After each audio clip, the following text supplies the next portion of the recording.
के बिना हमारे पास कोई चारा नहीं, कोई कम से कम कोई दस्तावेज है।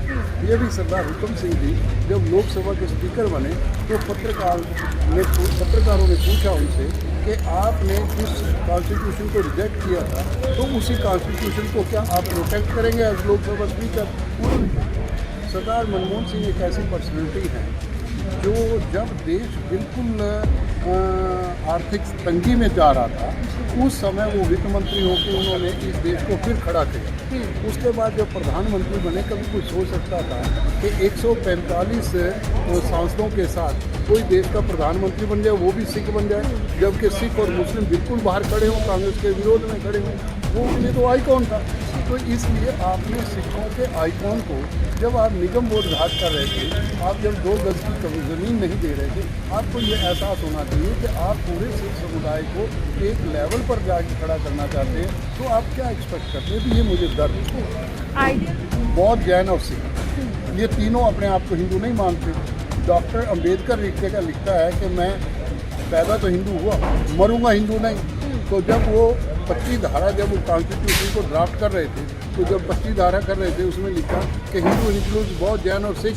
इसका मतलब आप तो मरे भी फिर हिंदू, जब बौद्ध बन गए तो हिंदू ही मरे ना। तो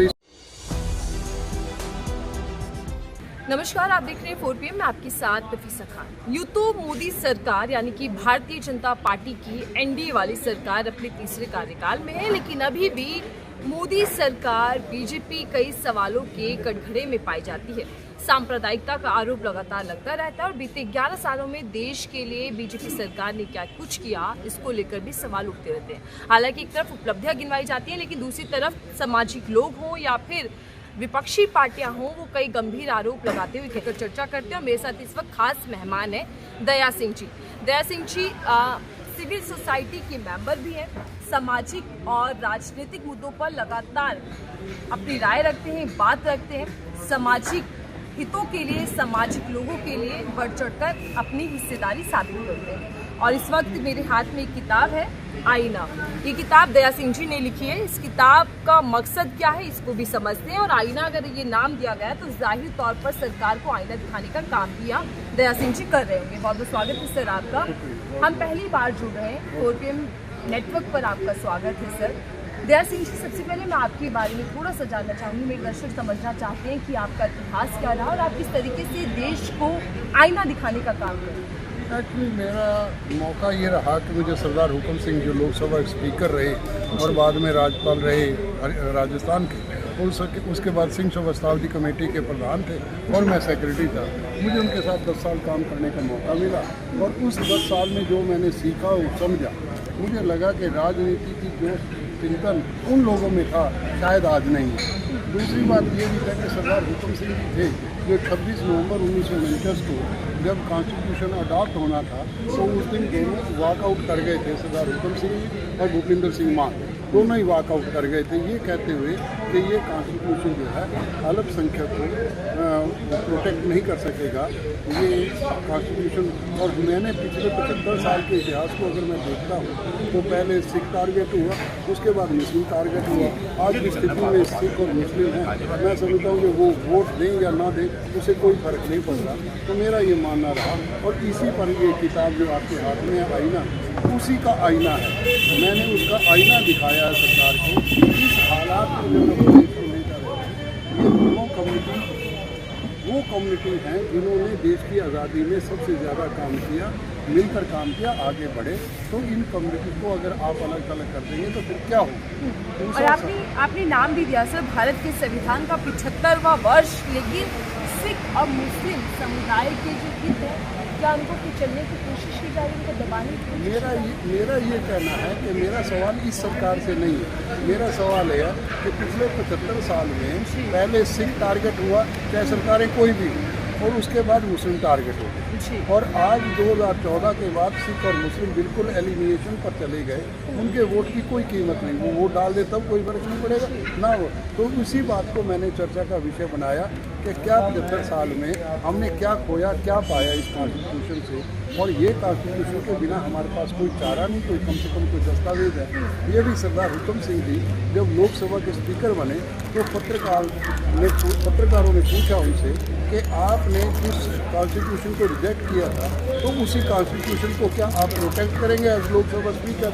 उन्होंने कहा कि कम से कम कोई दस्तावेज तो है जिस पर हम बात कर सकते हैं और मेरी कोशिश रहेगी कि माइनॉरिटीज़ खासतौर पर सिख और मुस्लिम को प्रोटेक्शन मिले, ये मैं एश्योर करूँगा। सर मैं आगे बढ़ूँ उससे पहले, क्योंकि आपने आज श्रद्धांजलि भी दी डॉक्टर मनमोहन सिंह जो कि देश के पूर्व प्रधानमंत्री थे, क्या उनका अपमान हुआ? क्योंकि जैसे ही उनका निधन हुआ इस सवाल उठने लगे कि देश के पूर्व प्रधानमंत्री का अपमान किया बीजेपी पार्टी ने, आपको लगता है? मेरा ये कहना है कि ये समझ में आता है कि आरएसएस को क्या मुसीबत खड़ी हो गई। सरदार मनमोहन सिंह एक ऐसी पर्सनैलिटी है जो जब देश बिल्कुल आर्थिक तंगी में जा रहा था उस समय वो वित्त मंत्री होकर उन्होंने इस देश को फिर खड़ा किया। उसके बाद जब प्रधानमंत्री बने, कभी कोई सोच सकता था कि 145 सांसदों के साथ कोई देश का प्रधानमंत्री बन जाए, वो भी सिख बन जाए, जबकि सिख और मुस्लिम बिल्कुल बाहर खड़े हों, कांग्रेस के विरोध में खड़े हों।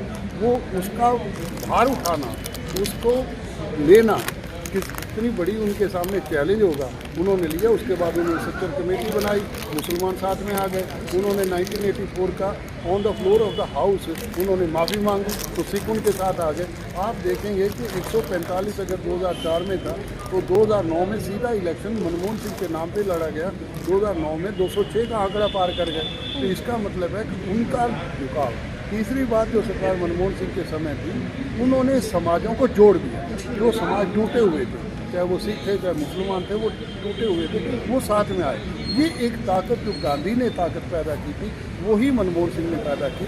मैं समझता हूँ कि मनमोहन सिंह का जो पीरियड है ये गोल्डन इरा है ड्यूरिंग द 75 साल में। अगर कोई गोल्डन इरा आप देखेंगे तो ये 75 साल में 145 पर लेकर 206 तक जाना, आर्थिक स्थिति को लेकर जाना। ओबामा का ये कहना कि जब मनमोहन सिंह बोलते हैं तो विश्व सुनता है, तो दुनिया सुनती है। तो मैं समझता हूँ कि फिर उसी सरदार मनमोहन सिंह को आप रेनकोट पहन के और बाथरूम में जाने की बात करें, इसका मतलब आपने उनका सारा टेस्ट लिया। अन्ना आंदोलन को खड़ा करके मनमोहन सिंह को बदनाम किया, आपके पास कुछ नहीं मिला।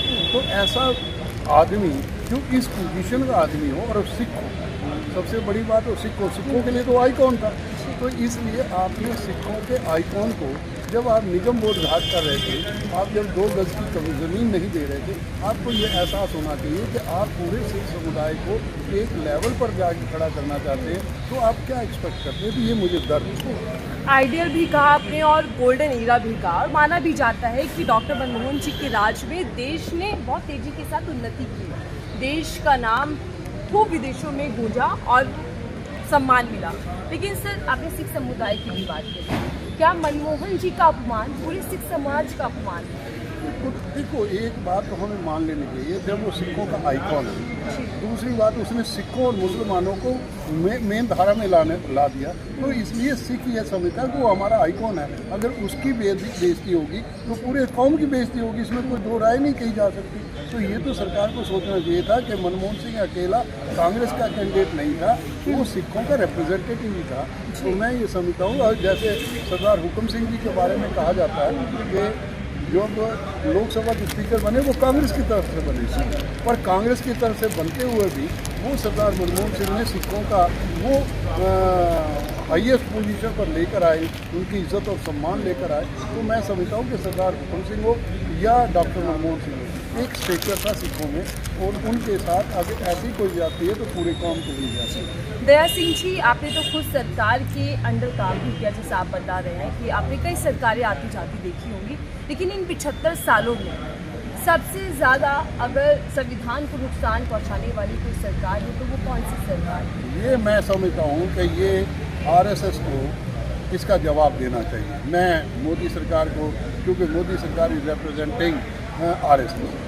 जब मृणाल पांडे जो हिंदुस्तान की संपादिका थी 2013 में, उनका एक आर्टिकल संपादिका नोट था, उन्होंने एक लिखा कि आरएसएस को एक ऐसे व्यक्ति की ज़रूरत थी जो स्वच्छंद होकर आरएसएस के एजेंडे को पूरा करे, और वो कोई भी धर्म के नाम पर ये ना कह सके कि वो वंदे मातरम नहीं गाएगा। मोदी जी ने वो सारे काम किए जो आरएसएस चाहती कि वो चाहे नोटबंदी हो, चाहे वो 2-3 शाहूकार क्रिएट करने हो जो गोलवलकर ने कहा था 2-3 साहूकार होने चाहिए, बाकी 80 करोड़ आदमी को 5 किलो पर ला के खड़ा कर दिया। तो इसका मतलब है कि आप पूरा आरएसएस के एजेंडे पर चले। और मैं मोदी जी के बारे में ये कह सकता हूँ कि उन्होंने दिल से आरएसएस के एजेंडे को पूरा किया। अब वो लोग माने या ना माने, मैं उसका विरोधी हो सकता हूँ कि मैं समझता हूँ कि आरएसएस का एजेंडा ठीक नहीं है। क्योंकि मैंने अभी आज भी यहाँ कहा कि अगर हिंदू इंक्लूड्स बौद्ध, जैन और सिख, ये तीनों अपने आप को हिंदू नहीं मानते। डॉक्टर अंबेडकर एक जगह लिखता है कि मैं पैदा तो हिंदू हुआ, मरूंगा हिंदू नहीं। तो जब वो 25 धारा, जब वो कॉन्स्टिट्यूशन को ड्राफ्ट कर रहे थे, तो जब 25 धारा कर रहे थे उसमें लिखा कि हिंदू इंक्लूड्स बौद्ध, जैन और सिख। इसका मतलब आप तो मरे भी फिर हिंदू, जब बौद्ध बनेंगे तो हिंदू ही बने ना। तो इसका मतलब डॉक्टर अंबेडकर सेल्फ कंट्राडिक्शन में है। तो मेरा ये कहना है कि हिंदू को परिभाषित किया पार्लियामेंट में, जब सिख डिफाइंड है, मुस्लिम डिफाइंड है, क्रिश्चियन डिफाइंड है, तो क्यों ना हिंदू डिफाइन कर दिया जाए। हिंदू कौन है ये सवाल, क्योंकि हिंदू ऑर्गेनाइज होकर ये समझता है कि मैं मेजॉरिटी में हूँ, जबकि मैं समझता हूँ कि हिंदू मेजॉरिटी में नहीं। 80% population of this country is not a Hindu. क्योंकि हिंदू कौन है जो कास्टिज्म को मानता है। गुरु नानक ने भी से पूछा किसी ने कि हिंदू कौन है, उन्होंने कहा कि जो मूर्ति पूजा करता है और जो कास्टिज्म को मानता है। ये 80% पॉपुलेशन तो इस बात को मानती नहीं। कितने लोग मंदिर में जाते हैं। तो मेरा ये कहना है कि हिंदू को डिफाइन किया जाना चाहिए। Parliament should define the Hindu, who is a Hindu. जी सर, आपने अपनी स्पीच में भी कहा हिंदू राष्ट्र का आपने जिक्र किया। बीजेपी के जो आला कमान लीडर्स के हैं, अगर हम पीएम मोदी हो गए, सीएम योगी आदित्यनाथ हो गए, वो तमाम रैलियों में जाकर कहते हैं कि हिंदू एकजुट हो जाइए, बटेंगे तो बटेंगे। और क्या कोशिश ये है कि हिंदू को एक तरह से वोट बैंक बनाया जा सके, या फिर बाकी हिंदू को एक करने की जरूरत है, जाति व्यवस्था को बंद करने की? मुझे ये लगता है कि वो एक काल्पनिक लोक में रहे। उनको ये पता ही नहीं है वो क्या कह रहे हैं। अगर हिंदू ऑर्गेनाइज होगा तो कौन सा हिंदू ऑर्गेनाइज होगा? 18 करोड़ यहाँ कबीरपंथी हैं, 10 करोड़ यहाँ नामदेवपंथी हैं, 10 करोड़ रविदासियाँ होंगे, 8-10 करोड़ वाल्मीकि होंगे। किसको वो हिंदू कह रहा है? जिनको मंदिर जाने नहीं देते, जिनको जाने नहीं देते, तो किसको हिंदू कह रहा है? मैं यही कह रहा हूँ कि अभी जाति के ऊपर जाति जनगणना की बात हुई, पूरी आरएसएस इस नतीजे पर आ गई जाति जनगणना, क्योंकि जैसे ही जाति जनगणना होगी तो बात खत्म हो गई, फिर हिंदू कौन रह गया? ब्राह्मण बनिया 13% उनकी पॉपुलेशन नहीं है। तो you are creating a trouble for yourself. मैं ये कह रहा हूँ कि इस देश में ये ट्रबल सम क्रिएशन करके you are putting yourself in a troubled water. और मैं समझता हूँ कि मोदी जी ने आज पूरे देश को ट्रबल्ड वाटर में, क्या योगी का तो मैं नहीं समझता कि कोई अब कोई कहे कि कुंभ में मुसलमान नहीं जा सकते। तो मैं कुरुक्षेत्र में पैदा हुआ, मेरी पैदाइश कुरुक्षेत्र की है, वो एक धर्म स्थल है। मेरे ज्योति सर जहाँ गीता का वो उच्चारण हुआ, वो मेरे घर से 1.5 किलोमीटर पर है। तो मैं तो वहाँ पढ़ा लिखा, मैं सनातन स्कूल से पढ़ा हूँ। तो अगर मेरे जैसा आदमी ये पूछे इनसे कि आप किस बात की बात कर रहे हैं, किस बात की चर्चा कर रहे हैं, आपको ना तो हिंदू शब्द आता है, केवल काल्पनिक हवा उठाकर। आज भी मैंने कहा कि आज ही हम सब ये सवाल उठा दें कि हिंदू कौन है, इसको परिभाषित कर दो, हिंदू राष्ट्र ले लो, बताओ जहाँ हिंदू राष्ट्र लेना, हम नक्शा बना दो, हम साइन कर देते हैं। आप हिंदू राष्ट्र का नाम लेकर आपने मूर्खता ये की कि आपने सिख को ऑर्गेनाइज किया, आपने मुस्लिम को ऑर्गेनाइज किया, आपने क्रिश्चियन को ऑर्गेनाइज किया। आज आपकी स्थिति ऐसी है कि ना तो आपको अमेरिका कोई बुला रहा है, ना आपको कहीं 5 कंट्रीज में, एक निग्गर वाले केस और गुरपतवंत वाले केस है, सिख उनको माने या ना माने। आपकी हालत ये हो गई 5 आइज कंट्रीज में आपकी पोजीशन क्या रहेगी? तो आप तो विश्व गुरु बन रहे थे। तो मेरा ये मानना है कि रास्ता गलत है। कभी भी देश में ऐसा कभी हुआ नहीं। और गुरुओं ने पूरे देश को, आप हैरान होता, मैं गुरु नानक, गुरु गोविंद सिंह पर हैरान होता कि 5 प्यारे लेने थे। एक लाहौर से लिया, दूसरा हस्तिनापुर से लिया, तीसरा बीदर से लिया, चौथा द्वारका से लिया, 5वां जगन्नाथपुरी के लिए। इसका मतलब है पूरा देश ही खालिस्तानी है। तो फिर आप हिंदुस्तान तो हो ही नहीं सकता, फिर तो पहले ही पूरे ही देश खालिस्तानी है। तो मेरा ये कहना है ये सोच गलत है, ये आधार गलत है। सबको साथ लेके चलना चाहिए, बैठ के विचार करना चाहिए। गुरु अर्जन देव जी का एक शब्द है बहुत सुंदर, वो कहते हैं होए एकत्र मिल हो मेरे भाई, दुविधा दूर करो लिव लाए। ये आप भी संवाद क्रिएट करो, और ये दुविधा तभी दूर होंगी जब आप संवाद, जैसे आप बात कर रहे हो, तो ये संवाद है।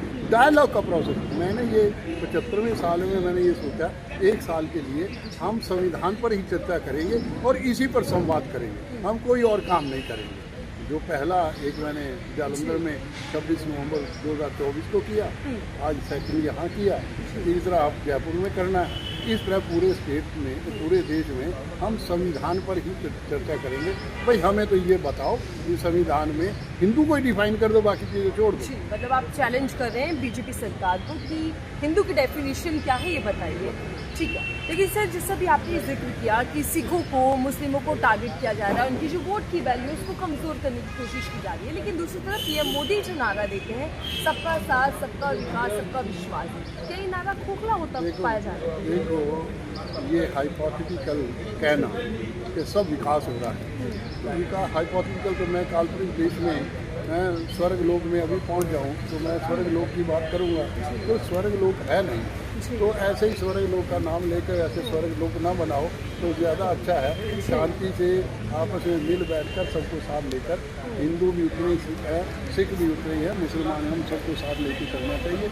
जो गुरुओं की भावना रही, हमें इस रास्ते पर चलना चाहिए। आपने काफ़ी सारे पॉइंट्स अपने किताब में उठाए हैं, हिंदू राष्ट्र का मुद्दा उठा रहे हैं। आपकी हिंदू राष्ट्र अगर होगा तो फिर नतीजे क्या होंगे? इसी के साथ आप कह रहे हैं कि राम मंदिर कोई बड़ा मुद्दा नहीं था, लेकिन बीजेपी ने उसको राम मंदिर का एक मुद्दा बनाया गया।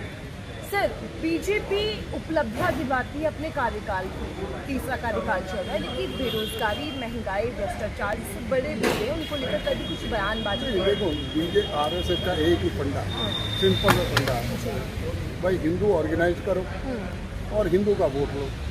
37% आपके पास वोट आ जाए, आप जीत गए।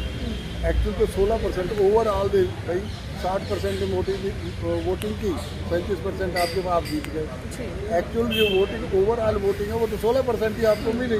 तो मेरा ये कहना है कि ये जो माइंड सेट बना है, माइंड सेट गलत है, इस बात को इनको नहीं करना चाहिए। और हिंदू राष्ट्र से कुछ निकलेगा, जब हिंदू को डिफाइन नहीं कर सके तो हिंदू राष्ट्र क्या बना लोगे? कौन सा हिंदू राष्ट्र बनाओगे? वही बता दो किसी को, भाई ये हिंदू राष्ट्र होगा।